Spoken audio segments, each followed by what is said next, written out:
Hello everybody, Cranberry here, and today I will be talking about another one of my OCs. This time, it's going to be about my character, Mathew. I kind of want to say Mathew is like the second main character of the story, but I also kind of hesitate saying that because even though I think that the story would like switch to his perspective and like kind of go inside his like thought process and his brain sometimes, I do mostly think that he's either like a love interest or like a secondary, character. But I'll stick to saying that he's like a secondary main character. I really think that like the main characters in the story is obviously Troy, but I also do think that there are like multiple characters. Like I wouldn't really like put characters in like they're a main character, they're a background character, they're a secondary character, because in my writing I try to make every character feel like that they have like a life outside of it. Like even though the story is about like Troy's mental health problems and his drama and everything, I still want it to be like, even though that we're following what Troy's going through, there's an entire other world happening and people are having their own issues separate to like Troy's issues. So I would have the perspective maybe change a couple times, maybe to Evelyn, maybe to Mathew, and maybe to even like some characters that I wouldn't even really think of putting, the story into their perspective. But we'll see. I haven't started writing anything like officially down. I would also recommend watching that video I made on Troy first. You don't have to if you don't want to, but I do think you'll understand a bit more about the actual main character. This is going to be kind of maybe a series if I decide to keep making videos like this, but I hopefully want to get through the 3 most important characters of the story. I would also highly recommend watching the first video on my channel, which is My Lore Explained. It basically goes over the entire story and basically is like oversimplifies it. You don't have to, again, like I'm not going to force you to do anything y'all don't want to do, but it will help you understand things more. And if you just want to understand the story instead of going into one character's brain, that's a good starting off point. These videos are just me nitpicking my characters even further from like just the basic story. So, who is Mathew? His full name is Mathew Levy, I don't know. I know it's kind of crazy to say I don't know my own character's last name, but I know that this is like a Jewish last name. I just don't know how to pronounce it. He was born on July 15th, he's 18, and he's a white American, but he's also Jewish, specifically Ashkenazi Jew. He is also gay and closeted, but we will get back to that as it is a very important part of his story. I'm going to talk about design real quick, his character design, to be more specific. So if you watched that previous video about Troy, you guys will know that this story was originally a South Park fanfiction. And so if you have been in the South Park fandom at all, you have probably already clocked that Troy was meant to be Stan, and obviously Mathew was meant to be Kyle.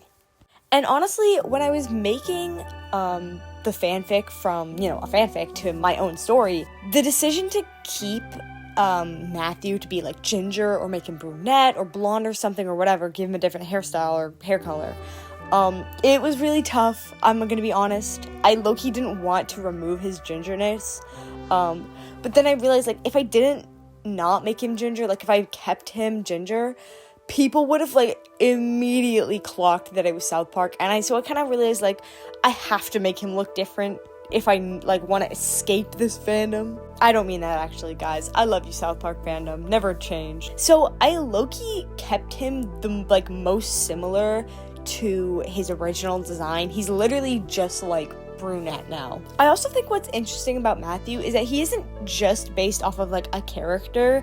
I forgot to mention this in my Troy video, but my characters aren't just based on like, their original South Park character. They're also inspired off of like people that I know in real life, actors, even just like random pieces of art that I've seen. For example, Troy was not only inspired by Stan from South Park, he was also inspired by me, low-key. He's kind of a self-insert, I guess. But he's also inspired by one of my close friends. This friend is actually Persian, and they helped a lot with writing about the culture, and so I have to shout them out. Shout out to you, my goat. You know who you are. Mathew is a little bit different, though. He's inspired by so many different things.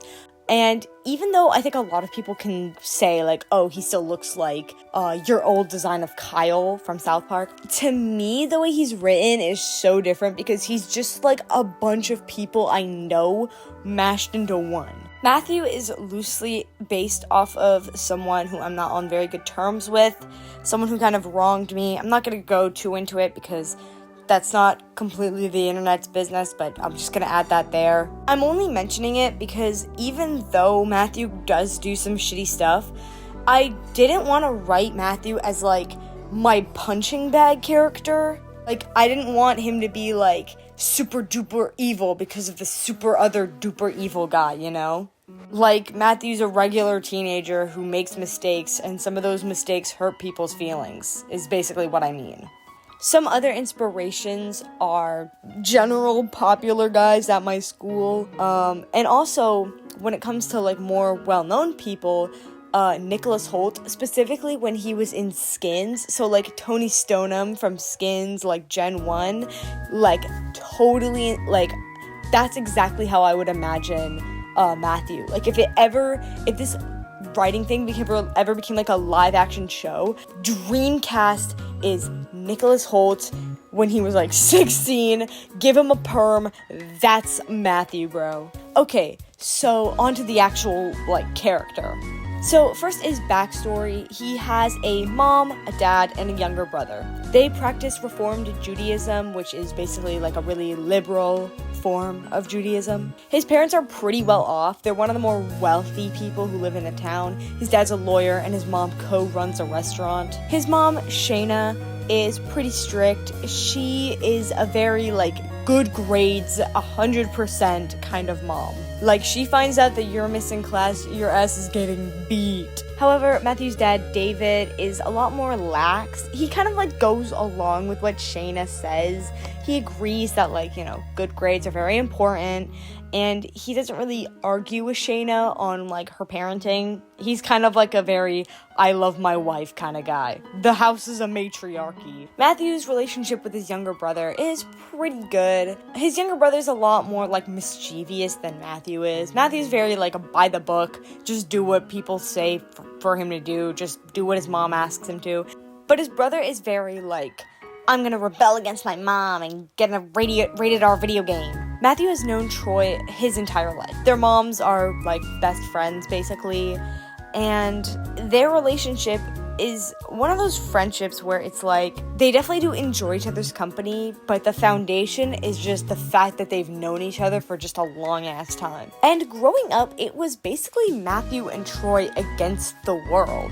They kind of had that, like, just two teenage, scrawny little greasy boys that everyone kind of knows is, like, a duo. So, before the main story even starts, Mathew's personality is very, like, he's a very stereotypical nerd. He's skinny, he has acne, he has a shitty haircut. Oh, and he has glasses, so he can totally have that moment where he takes off his glasses and he's a beautiful, beautiful little gay boy. And for a while, Mathew didn't really care about how he looked. He just kind of wanted to hang out with his friends, talk about Star Wars and nerdy shit that he liked, and that was fine. Like, he was just, like, the definition of just, like, a huge geek. Like, he was that guy. He was not that guy. He was actually the opposite of that guy. He was not that guy. He was just not that guy. You're not that guy, pal. Trust me. You're not that guy. And he was just a quiet, like, nerdy guy. He tried not to have any problems with people. He did have, like, a smidge bit of drama with Tiago, but Tiago just starts shit to start shit, and Mathew was kind of aware of that, and for a while he was just kind of like, I don't care what this popular douchey guy thinks of me. But that was until grade 11. See, Mathew had started becoming friends with a guy named Levi. Levi being the most popular guy at school and on the basketball team was starting to get chummy with Mathew and was basically like, yo, you're like 6'2", you should join the basketball team, dog. And Mathew was kind of just like, why the freak not, you know? This kind of puts some, like, mixed feelings in Troy because they used to always make fun of people like that.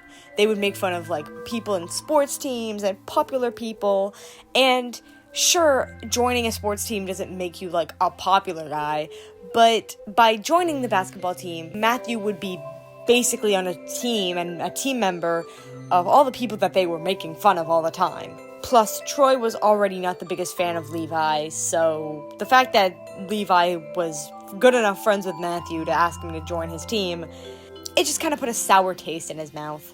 And for a while, Mathew just kind of stayed like that. He was on the basketball team, he was having a good time, but the more he stayed on that team, the bigger his insecurities began to grow. He kind of realized that being a quote-unquote nobody, loser, geek, nerd, whatever the fuck you want to call him, it felt kind of bad. It felt kind of bad that every girl that he liked was probably not going to like him back because he was just not cool enough. It felt bad that 90% of his team did not like him, despite the fact that he was pretty good at basketball. They didn't like him because he just looked weird. He wanted to fit in with those people. He liked doing the sport, but they never really accepted him. Sure, Levi was nice, and, the girls on the cheerleading team were nice to him, to his face at least, but it just felt bad. This all kind of culminated to a point where when Troy got sent to the mental hospital, the longest he had been by that point, Mathew decided to do a full 180. He started getting a good haircut. He started doing a skincare routine. He worked out a lot more. He ate properly. Just in a year, Mathew went from a scrawny, acne-ridden, nerdish kind of loser boy to a pretty well-in-shape, good-looking, handsome, popular guy. But the thing was, he still kind of felt bad about himself.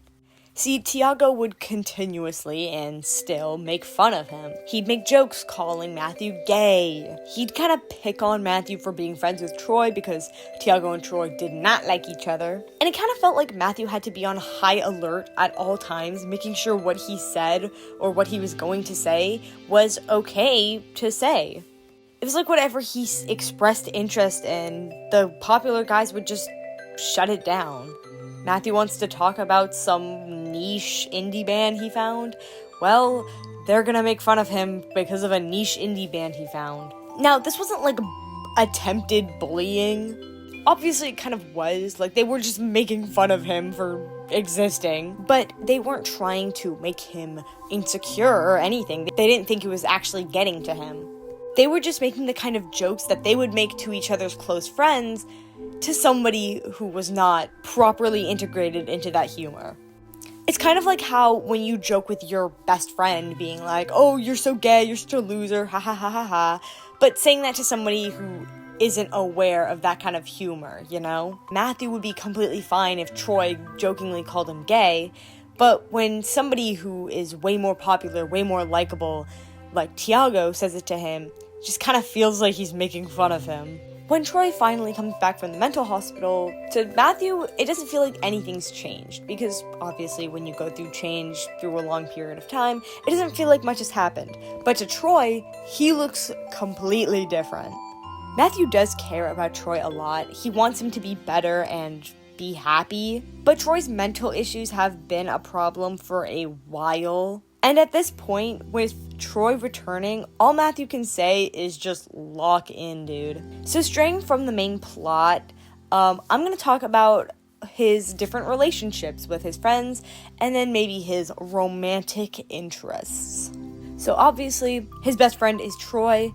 This is like one of the core relationships of the show, or series, or I don't even know what this is going to be. They mostly get along when it comes to music, kind of hating on everyone together. They talk a lot of shit about other people. They also like movies. They play a lot of games together. And like I mentioned, their friendship's foundation is basically the idea that they've known each other for a long time. Mathew is also pretty good friends with some of Troy's friends, that being Noah and Trevor. The four of them were kind of a friend group, but then Mathew started hanging out with Levi and his friends a little bit more.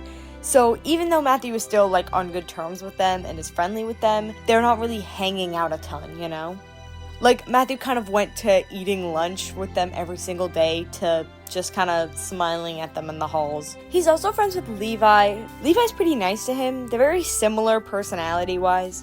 They're both just mainly really friendly guys. Levi's a big movie guy, so he likes to put Mathew onto like different kind of movies. Mathew also hangs out with Levi's best friend, Tiago. Like I mentioned, Tiago's like main sense of humor is just kind of like shitting on people. So Mathew's kind of the impression that Tiago kind of hates him, but Tiago doesn't actually really mind him. Like, Tiago thinks that he's a little bit annoying sometimes, but also Tiago thinks that everyone's a little bit annoying sometimes. Mathew's pretty good friends with Troy's ex-girlfriend or girlfriend, depending on what time period you're talking about, but his ex, Evelyn. Again, Mathew and Evelyn are also pretty similar. They're both very hardworking overachievers. Mathew almost feels like an inferiority towards Evelyn. She kind of bests him in everything that they do. She gets better grades, she has more friends, and obviously she is with Troy. Mathew doesn't hate Evelyn, in fact, he really respects her, but he does also want her and Troy to break up. Mathew at first kind of justifies this as kind of being like, Troy doesn't really deserve someone like Evelyn. In fact, Mathew kind of dislikes their relationship to a point where he was worried for a while that Mathew himself had a crush on Evelyn because of how much he wanted them to break up. But in fact, Mathew does not have any feelings for Evelyn. In fact, he has feelings for Troy. But he originally justified these feelings with being like, oh, Evelyn is a very smart, well-put-together person. She's kind of gonna get dragged down by Troy. Little did Mathew know he wanted to get dragged down by Troy. But, there has never been bad blood between the two. They've never been, in a rivalry or anything. It's just kind of two smart people who happen to like the same person. And speaking of liking someone, this is how I'm going to segue into talking about Mathew's romantic relationships. Obviously, Mathew is gay, as I mentioned before, but he is closeted. He is in a situationship with a girl named Hannah. Obviously, she doesn't know he's gay. Hannah is one of my favorite characters that I've ever written. She is genuinely just a kind soul. See, Hannah and Mathew kind of officially met at a lake party that Levi was hosting. See, before this party thing kind of happened, they were we have known each other for our entire lives. We just went to the same schools our entire lives, but we never were friends or got to know each other. However, when they both went to this lake party, Mathew had already glowed up, and Hannah noticed him, and she started crushing hard. If I could choose a song to represent Hannah, it would be that song that's like, "Spent the summer having fun, finally think I found the one, can't get you out of my mind, kind of like me but love is blind." I'm very sorry for that, you did not have to hear that. But eventually, they became pretty good friends, and Mathew kind of knows that she likes him, and she kind of knows he knows. So they're D1 situationship, and Mathew likes her well enough. He thinks she's nice. He wants to be friends with her, but he doesn't know if he likes her. So he kind of strings her along until he finds out if he's gonna get with her. And the thing I like about writing Mathew's character is that everything he does is just because he's so consumed with insecurity.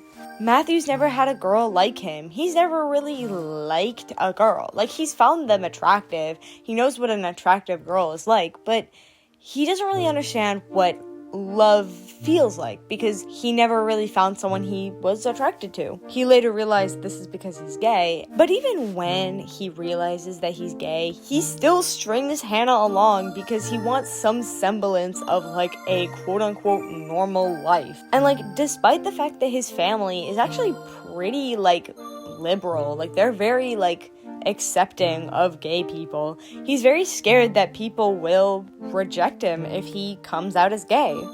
Which isn't unfounded, by the way. They do live in a relatively small suburban town. But a lot of his fears do come from the fact that he doesn't want to go back to being a loser kid. And while he's stringing on Hannah, he kind of also leads on Troy. Him and Troy get into a friends with benefits situationship thing. it is a nightmare for Troy. It is Casual by Chappell Roan. He basically, treats Troy like his boyfriend, and then turns around and says that they're only friends and that he only sees Troy as a friend. This is because, like I mentioned, he's scared of coming out, but also because he doesn't want to risk ruining their friendship. Plus, Mathew is also friends with Evelyn. Mathew kind of knows that he would hurt Evelyn if she found out that they were sleeping together. And so by labeling this relationship as just platonic friends doing platonic friend things, it kind of helps clear his conscience. And my all-time favorite part of writing Mathew is the challenge I get where I need to write a character who does some pretty hurtful and upsetting things, and yet I still want to make him likable, and I still want it to be known that he's not a bad person. He's just an inexperienced teen boy who did bad things. Even after he leads Hannah and Troy, along, simultaneously, he's not really, an evil person. He's not someone who's doing this to get, an ego boost, and he's not doing this to hurt them intentionally. He leads on Hannah because he wants a semblance of normalcy, a normal teenage dream, and he doesn't think that being gay fits into that teenage dream. He doesn't actually realize that by stringing Hannah along and by kind of dropping hints that he might or might not like her, he doesn't realize that that's actually hurting her feelings. And he doesn't realize that by treating Troy like a boyfriend and hooking up with him, and then simultaneously saying that they're nothing more than friends, he doesn't really understand why that would hurt someone. And that's mostly because he grew up being so used to, and I'm saying this for a lack of a better word, not really having power over people. Guys like Levi and Tiago, who have been well-liked their entire lives, they know that they influence people. They know that they have girls who like them. However, Mathew grew up with girls laughing if he ever told them that he liked them. And because of these circumstances, and because the change happened kind of gradually, he never noticed that he had really gone from that nerdy, scrawny kid to this kind of bulked up, popular guy. In his mind, he's still just a huge geek that has no real power over people. And it doesn't excuse his actions at all. He still led on two people simultaneously and, basically kind of used his friend for sexual favors. But, what I mean to say is that his intent was never malicious. I don't think Mathew's a bad guy, and I don't think that, love is off the table for him. I think he just has to realize that the version of love that is ingrained in his head is not how he's going to find love. And I think that's the biggest part of his character. That even though he does bad things that hurt people really badly, he's not an evil person. He's just a misguided teen boy. I think that's a good place to wrap up the story or this video or whatever. I think Mathew is a deep dive into a kind of person a lot of us know. I think many people, especially teenagers nowadays, have gone through the dreaded situationship, and I've been there. I have had friends that have been there, and a lot of the time, me and my friends, we just want an answer as to why would you do this? And I kind of wrote this character as a way to think why would someone do this? And obviously, this isn't going to be the answer as to why, everyone in a situationship would do this, but this is kind of just my thought process into this specific character. I'm thinking of making some videos about how to write general OCs, and then also, I'm not sure if I'm going to continue this series, but I at least want to finish it off with one final video about the third main character, Evelyn, which is I've mentioned in both previous videos, she's the third most important character in the story. So hopefully I'll get around to making that. It's been very busy for me lately. I've been trying to make some of my personal art, not just digital drawings, but crochet art, different like crafts that I like to do. Also, I've got like school. I'm going to university next semester, so that's going to be pretty worrying. And I'm just trying to finish up my final year of high school, so hopefully I'm able to get some stuff out, but I probably won't be getting stuff out on a consistent basis. So I hope you guys enjoyed this video, and I'll see you in the next one. Bye, guys!